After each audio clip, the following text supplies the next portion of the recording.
नमस्कार मित्रांनो, मी अभिनव जांगळे स्वागत करतो एका नवीन व्हिडिओमध्ये. तर जसं की तुम्ही चारी बाजूला बघत आहात सोलापूर जिल्ह्यामध्ये अतिवृष्टीचं प्रमाण चालू आहे. जिकडे बघेल तिकडे पाऊस चालू आहे.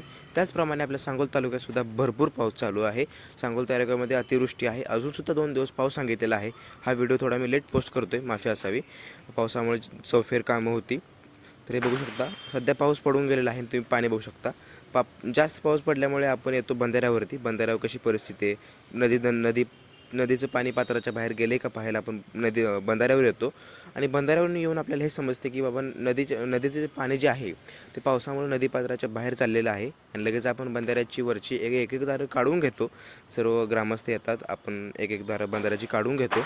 आणि तुम्ही बघू शकता दारे काढण्याचं काम चालू आहे. बंधाऱ्याचं वरतं जे लोखंडी आहे, दगडी बांधकाम आहे बंधाऱ्याचं आपलं.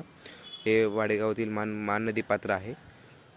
बघू शकता तुम्ही. हे नदीचं पाणी जे आहे ते बंधाऱ्याच्या एक्झॅक्ट पाठीमागे नदीपात्र सोडून बाहेर चालले असं असं कळून येताच लगेच आपण ते दार काढून घेतली.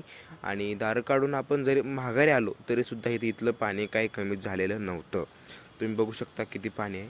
तुम्हाला जे समोर जे दृश्य दिसते, हे दृश्य हा रस्ता आहे. ॲक्च्युली हा रस्ता आहे.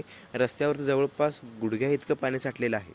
मग अशा वेळेस हे बघू हे हे शेत आहे. शेतामध्ये ह्या गुडघ्या इतकं पाणी आहे. पीक पेरलेलं होतं, पीक पूर्ण पाण्यात गेलेलं आहे. हे बघू शकता, हा संपूर्ण रस्ता आहे. गाडीचे टायर पूर्ण पाण्यात बुडलेले आहेत. समोर आपली केळी आहे, केळीसुद्धा पूर्ण पाण्यात गेलेली आहे. शेतकऱ्यांनी काय करायचं मला सांगा. आता एवढा पाऊस पडला आहे, इथं एका शेतकऱ्याचा खत वाहून गेला. उकरंडा होता, उकरंड्यातलं सर्व खत पावसामुळे वाहून गेला.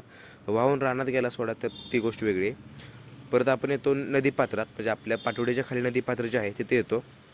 हे तुम्ही बघू शकता नदीपात्र केवढं आहे. अजून आपल्या पाटवडीला तरी नदीपात्राच्या बाहेर पाणी गेलेलं नाही आहे, नदीपात्रातच पाणी आहे. तर त्या दिवशी संध्याकाळी अचानक मोठा पाऊस पडतो. आणि एक अतिशय टोकाचा निर्णय घेऊन आपण संध्याकाळीच 10 वाजता JCB बोलवतो. JCBने पाणी बाहेर काढून देतो. कारण की काय व्हायला लागलं, पाणी भरपूर साठू लागलं.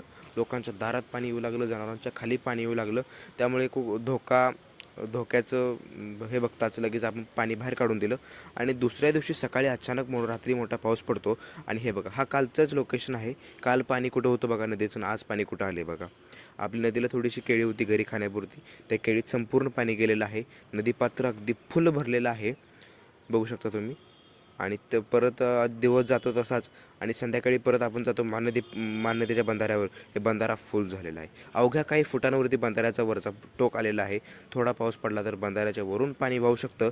तर सर्व शेतकऱ्यांना हीच विनंती आहे की काळजी घ्या. पावसाळ्याचं जास्त कुठं बाहेर फिरू नका. आपली जनावरं सुरक्षित बांधा. धन्यवाद.